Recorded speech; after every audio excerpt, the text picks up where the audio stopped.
जय हिंद साथियों, एक बार फिर से आपका JW पैथ लैब में स्वागत है, जहां आपको पैथोलॉजी और मेडिकल यानी चिकित्सा से संबंधित वीडियोस बनाए जाते हैं। वो आपको हमारे चैनल के द्वारा मिलता रहता है। दोस्तों, आज हम जो टॉपिक लेके आए हैं उसे एनोरेक्सिया कहते हैं। मेडिकल भाषा में एनोरेक्सिया कहते हैं, जिसको हम समान रूप से बोलते हैं कि भूख नहीं लग रही है। तो आज की वीडियो इसी के ऊपर है, तो चलिए वीडियो को हम स्टार्ट करते हैं। साथियों, एनोरेक्सिया यानी भूख ना लगना, भूख की इच्छा तक ना होना कई लोगों में देखा जाता है। साथियों, कि हमारे क्लिनिक पे कई पेशेंट आते हैं जो स्वस्थ दिखते हैं और वो कंप्लेन करते हैं कि डॉक्टर साहब हमें जो है भूख ही नहीं लग रहा है। तो उसमें हम क्या क्या काउजेज़ अपने हिसाब से सोच सकते हैं। तो साथियों, भूख ना लगने का कारण क्या हो सकता है, इसको जानने के लिए सबसे पहले हमें जानना होगा एनोरेक्सिया यानी भूख ना लगना ये कितने तरह का होता है। ये दो तरह का होता है मुख्यतः। पहला एनोरेक्सिया फंक्शनल, दूसरा एनोरेक्सिया नर्वोसा। फंक्शनल एनोरेक्सिया को हिंदी में कार्यात्मक एनोरेक्सिया कहते हैं। ये सामान्य रूप से हमें किसी भी इन्फेक्शन या किसी कीड़े के प्रवेश करने के बाद जो है होने वाला रोग है, जिसे हम फंक्शनल एनोरेक्सिया कहते हैं। दूसरी तरफ होता है एनोरेक्सिया नर्वोसा। ये एक साइकोलॉजिकल बीमारी है साथियों। इसमें मरीज अपने दिमाग के अंदर ऐसा माइंडसेट कर लेता है कि अगर मैं खाना खाऊंगा तो मैं मोटा हो जाऊंगा, जबकि वो अंडरवेट रहता है, फिर भी उसको ऐसा लगता है। तो वो साइकोलॉजिकल चीज़ें हो गई। उसके लिए उसको स्पेशलिस्ट साइकोलॉजिस्ट को ही दिखाना चाहिए। हम जिस पर बात करेंगे वो फंक्शनल एनोरेक्सिया है, जो सामान्य रूप से देखा जाता है कि भूख नहीं लग रही है, कारण उसका कोई भी इन्फेक्शन, कोई भी कीड़े की वजह से हो सकता है। तो चलिए वीडियो को अब हम आगे और ले जाते हैं। मान लो अगर कोई एक पेशेंट हमारे पास आया और ये कंप्लेन करता है, तो हमें क्या करना चाहिए। सबसे पहले हमें रूल आउट करना है दोस्तों कि उस पेशेंट में क्या जॉन्डिस या फीवर या एनीमिया तो नहीं है। ये तीन चीज़ें हमें सबसे पहले देखनी है। उसके बाद ये रूल आउट करने के बाद हमें कुछ नहीं मिला, जॉन्डिस नहीं दिख रहा है, उस समय नहीं दिख रहा है, तो हम उसको जो प्रिस्क्रिप्शन में लिखेंगे वो क्या लिखेंगे।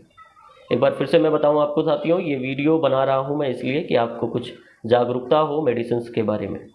कोई भी दवा, कोई भी वीडियो देखकर मत लीजिएगा, क्योंकि आपका क्या कंडीशन है, क्या स्थिति है, क्या एज है, ये आपका स्वयं डॉक्टर चेक करके आपको दवा देगा।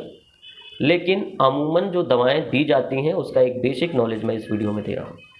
तो डॉक्टर कई बार, जब एनोरेक्सिया का मरीज़ आता है तो डॉक्टर कई बार उसे इंजेक्शन न्यूरोबियॉन देते हैं, और देना भी चाहिए, क्योंकि बहुत वीकनेस आ गई होती है उस मरीज़ में, क्योंकि वो खाता वाता तो है नहीं। तो इंजेक्शन न्यूरोबियॉन देंगे आप। इसमें विटामिन बी का ये इंजेक्शन होता है। इसे देने का सही तरीका, आप न्यूरोबियॉन इंजेक्शन को 2 ml की 1 cc आती है, इसे अल्टरनेट डे पे दीजिए, यानी आज दिए कल गैप करो, परसों दो। इस तरह से 5 दिन तक आप इंजेक्शन न्यूरोबियॉन का यूज़ करेंगे। दूसरी तरफ, क्योंकि खाना खा नहीं रहा है, लॉस ऑफ एपिटाइट है, तो आप एक जनरल टॉनिक दे दो। 2 टाइम या 3 टाइम एक दिन में वो उसको पिए। जनरल टॉनिक के बाद आपका जो तीसरा मेडिसिन आएगा वो सिप्रोहेप्टाडीन आएगा। इसका टैबलेट और सिरप दोनों आता है। तो आप मरीज के कंडीशन के हिसाब से सिप्रोहेप्टाडीन उसको दीजिए, और सिप्रोहेप्टाडीन देने से पहले बताइए कि खाना खाने के आधे घंटे पहले आपको ये टैबलेट या सिप्रोहेप्टाडीन का सिरप आपको पीना है। ठीक है।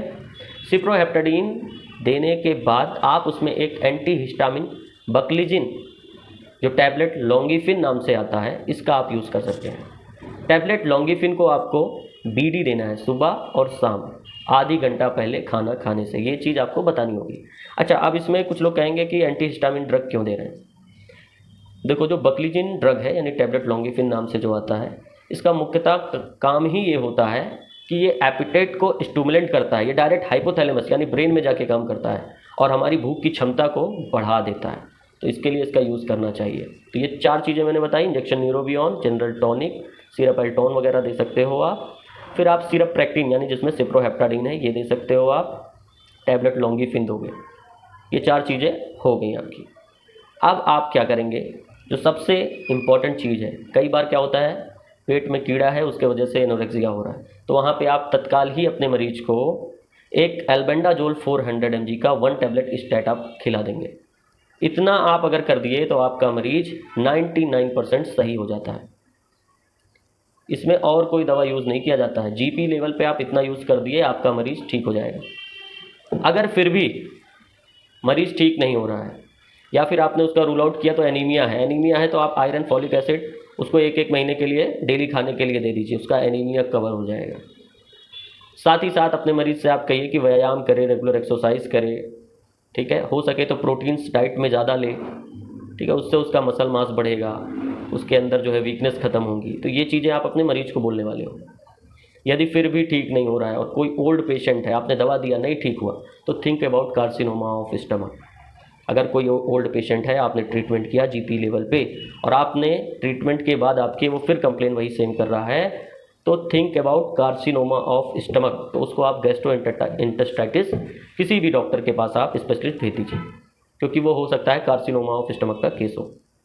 दूसरी चीज़ जो हमें बहुत ही ज़्यादा इंपॉर्टेंट है कि कभी कभी क्या होता है, कुछ ड्रग्स चल रही होती है हमारे मरीज की पहले से, तो हमें रूल आउट करना है कि कहीं उस ड्रग में मेटफॉर्मिन तो नहीं है, डिजिटैलिस तो नहीं है, यानी हार्ट वाली कोई दवा है, डिजॉक्सिन, डिजिटॉक्सिन तो नहीं चल रहा है, या कहीं मेट्रोनिडाजोल तो नहीं चल रहा है, एंटी हाइपरटेंसिव के ड्रग तो नहीं चल रहे हैं, क्योंकि ये ड्रग भी एनोरेक्सिया काउज करते हैं। इन ड्रग के सेवन से भूख में कमी आ जाती है, तो उसके लिए फिर आपको जो दवा चल रही है उसको बदलनी पड़ेगी, ठीक है। तीसरी चीज़ क्या ध्यान देना है हमें कि अगर हमारे मरीज में पल्मोनरी टीबी हुआ है और हमने ये ट्रीटमेंट दिया ठीक नहीं हुआ और उसको है पल्मोनरी टीबी, तो उसका ये कभी भी इस जो मैंने आपको प्रेस्क्रिप्शन बताया इससे कभी नहीं ख़त्म होगा। उसकी टीबी की इलाज चलेगी, जब इलाज चलेगी और वो बैक्टीरिया टीबी के समाप्त होंगे तभी उसका एनोरेक्सिया फिर बढ़ेगा, स्टिमुलेंट करेगा, लॉस ऑफ एपेटाइट उसका कवर होगा, तो उसके लिए फिर आप उसकी टीबी की इलाज चलेगी। तो मुख्यतः यही सब चीज़ें हैं। और अगर हमारा मरीज आता है और बोलता है मैं खाने की तरफ नहीं देखता हूँ, ठीक है, तो थिंक करना है कि इसको इन्फेक्टिव हेपेटाइटिस हो सकता है और उसको जॉन्डिस भी 1 से 2 दिन में आना स्टार्ट हो जाएगा। तो ये सारी चीज़ें हैं जो एनोरेक्सिया में आप यूज़ कर सकते हो और ध्यान में रख सकते हो। कई बार बहुत रेयरली होता है कि आपको इंजेक्शन डेकाडुर्बोलिन यानी एनाबोलिक स्टेरॉइड का यूज़ करना पड़े, वो भी जीपी लेवल पे जीवन में नहीं करना।